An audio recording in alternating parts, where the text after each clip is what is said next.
Salutations everyone, this is Razor bringing you my final Overwatch 1 video. Because the servers are going down today, or actually by the time this video gone up, the servers are already down, so no one's playing any Overwatch.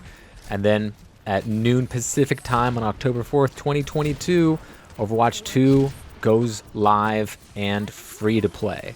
So I thought, let's take one more gander at Overwatch 1 and talk about some of the good things that we'll miss, that we might not be able to do in Overwatch 2. Like, well, I mean, I'm always going to be able to just absolutely nail headshots with Widowmaker because that's just what I do.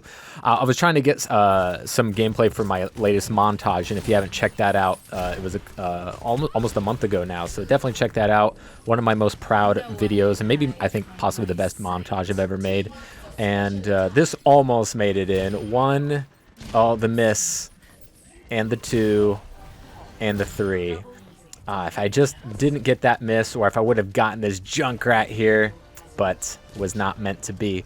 Regardless, there's still a lot of really, really great clips, so if you want to check out one final Overwatch 1 montage, I suggest you make it mine, because it's pretty good. It's a flex montage. I play like 23 characters, and it was a lot of fun to do. So, yeah, I'll still be able to get triple kills, but no more sextuple kills, right? We're going to have to miss out on that, unless for some reason they keep in the voice line since they already recorded it. And, I mean, because it's still technically possible with Mercy Res, right? But, you know, it was possible to get septuple kills in Overwatch 1, but there was no voice line for that. I actually only ever got one true sextuple kill, like getting the voice line. Sextuple kill! That was from a Big Bang combo, when I Zarya grabbed and a Tracer came from behind. She pulsed bomb, and we were able to kill everyone in fast enough succession to actually get the sextuple kill voice line. I've had quite a few 5+1s where it's like I got the pentuple kill voice line, but the 6th one just wasn't killed fast enough. But definitely killed in a timely manner, just off by half a second, maybe a second, right? So. Those are disappointing when you get those, but hey, pentuple kills, still a ton of fun, and I can't wait to get my first one in Overwatch 2.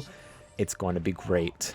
I'm also going to miss, at times, although I do actually prefer the 5v5 having played it, I'm going to miss having a tank partner, right? Some of those combos and synergies were a ton of fun.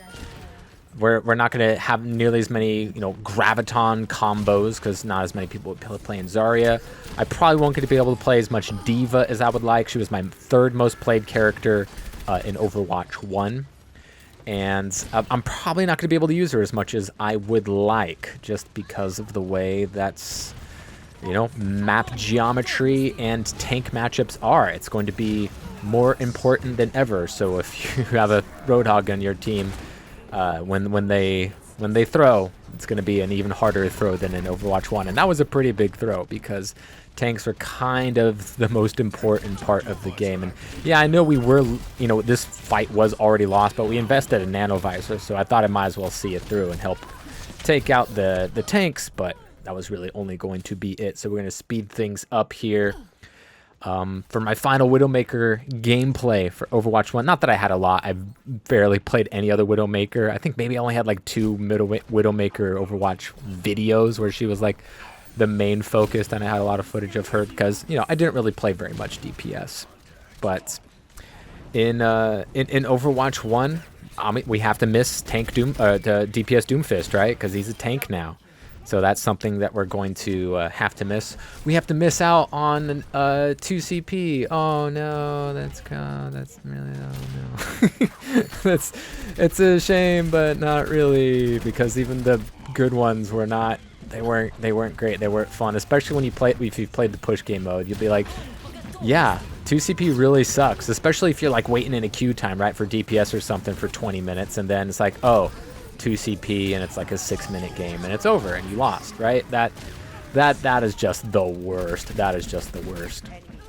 So we're not necessarily gonna miss that, but some of the maps were pretty. There were some fun little sections, and you probably all have Most of you might have a good memory or two or one of those maps. Oddly enough, when I was making my montage, I think I only had one clip on a 2CP map. It wasn't great. I think it was on Paris? I don't remember. But it's was not conducive to a ton of fun, just like I am giving the enemy team no reason to have fun here as I stop the high noon. You better check your watch, pal, because it is Widowmaker time, and we're going to clean up this final fight here at the end of Dorado. And what are other things that you guys are going to be missing in Overwatch 2? I'm definitely going to miss some of that big chaos in a long, drawn-out 6v6. Now, that's not something you always want, but sometimes it's just like you're crazy. You're doing a lot of damage, or like you say you're on Brigitte, right? You're doing a lot of damage, you're CCing, you're knocking people away, and you're doing a lot of heals just through the aura passive, and getting a big bionade on like 6 people. That's really fun. Or a gigantic, or you know, Reinhardt's his buffs, his changes. It's not going to be as easy to stop a Reinhardt that is not so great with a quick little sleep dart, because they'll be able to cancel their charges, right?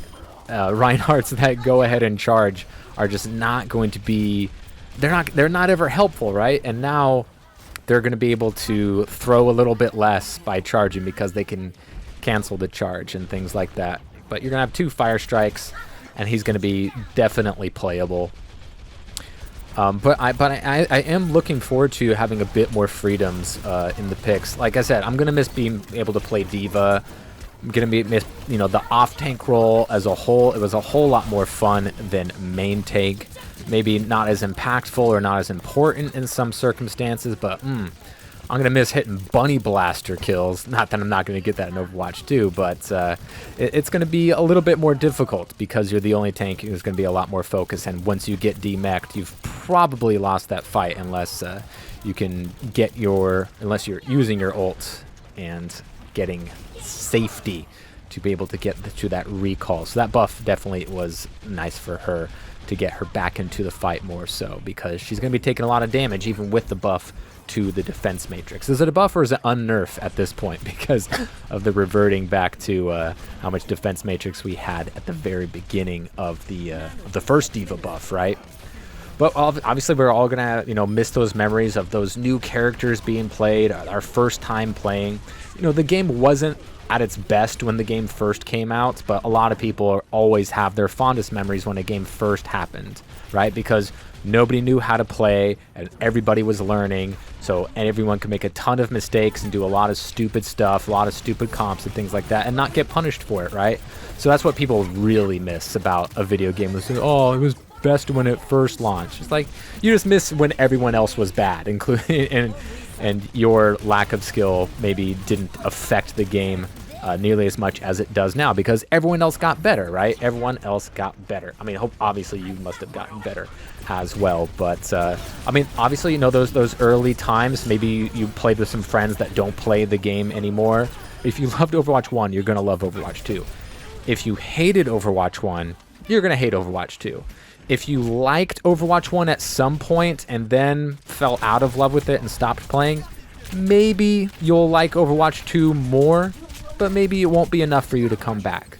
That, I think, is going to be just a real easy, hard read on people and how they're going to treat this game. If people want to hate Overwatch 2, they're going to hate it. They're going to find a reason, whether if they fabricate one or not. There's been already a ton of reviews out there, and some of them are totally fair, and, you know, they prefer certain experiences over others, regardless of how healthy they were for the game, right, in their past states.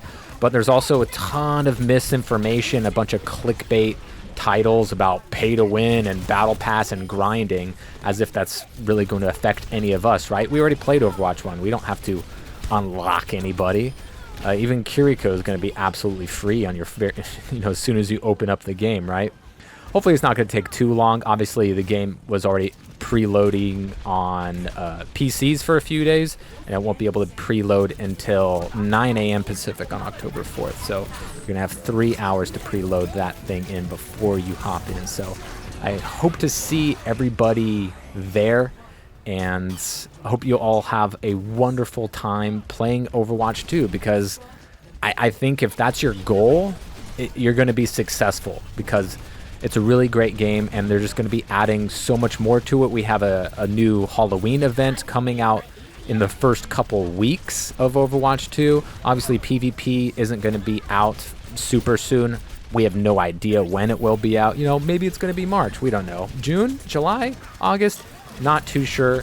But you better believe it, when it comes out, there's going to be a lot of videos and things about that. I'm absolutely super psyched about the promise of what that could be. If it's as replayable as Diablo 3 is, like they said they wanted to make it be, and there's definitely an avenue for that. You take a look at a model like multiplayer for Mass Effect 3. There's some blueprints in there to have a ton of fun and a ton of replayability, to make things never stale, right? With all the different powers and skill trees that we can get. But at the end of the day, Overwatch 2 is going to get us a whole bunch of brand new, amazing memories. But Overwatch 1, while it is quote-unquote ending, it's not going anywhere. It's just evolving. It's just changing, and I would think for the better. Yes, there are some bad circumstances, revolving around timing, and we don't know about rushing and crunching and all of the other past Blizzard dirty laundry that was aired out in the past year. And there is no PvE coming out at launch, and ideally we have that, but there was pressure from the owners of the Overwatch League teams. So if you want this game to be good and successful, like me, then there's a lot to look forward to. So I'm just going to take a look at my final ever stats. I played my very last game just before recording this video with my girl Tracer. I believe she was the first game I ever played as well, so I just wanted to romantic couple it with that. And yes, I won. My last shot on the basket inside was it was good. We got confetti. So my most played character: Ana, Orisa, d.va, Reinhardt, Lucio, Zarya, Zenyatta, Mercy, Moira, Tracer, Winston. You can see a lot of healers and tanks, because that's what it was called for. Highest solo kills, average per 10, 420, just Blaze, with Widowmaker, of course, hitting those headshots like I do. Elimination average per 10, 24.30 with Soldier, with d.va not too far behind. My longest kill streak was, of course, with my girl d.va at 41, a 41 kill streak. Average eliminations per life as well, 4.23 with d.va, not even close. Highest win percentage, Symmetra.